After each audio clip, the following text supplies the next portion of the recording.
Normalising no. யாராச்சும் நம்ம கிட்ட நோ சொன்னா இன் எனி கான்டெக்ஸ்ட் ஒரு இன்ஸ்டன்ட் ஹர்ட் இல்லை. It feels like a rejection, right? Because we live in a world that glorifies yes even when it costs our peace. ஆனால் நோங்கிறதும் love தான், தெரியுமா? It is self respect, it is clarity.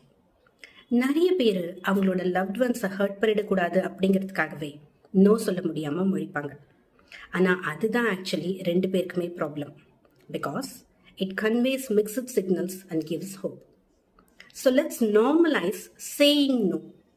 Let's normalize hearing no. Saying no doesn't mean that you are rude, and hearing no doesn't mean rejection. Suppose, let's say, இன்னைக்கு night உங்கள் partner உங்களை ஒரு night அவுட்டுக்கு கூப்பிடுறாங்க. But your mind is very tired and your body needs rest.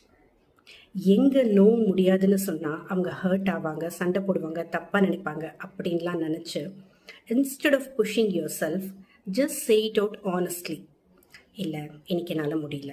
Of course, in a soft tone and in a polite way, but not with guilt or apology. அதே போல உங்ககிட்ட யாராவது no சொல்ற ஒரு situation வந்தாலும் respect that. No ego, no begging, just maturity. That's how love grows deeper. Because when someone is being able to say no without feeling bad, that means they trust you.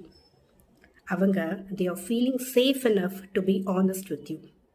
Isn't that a green flag?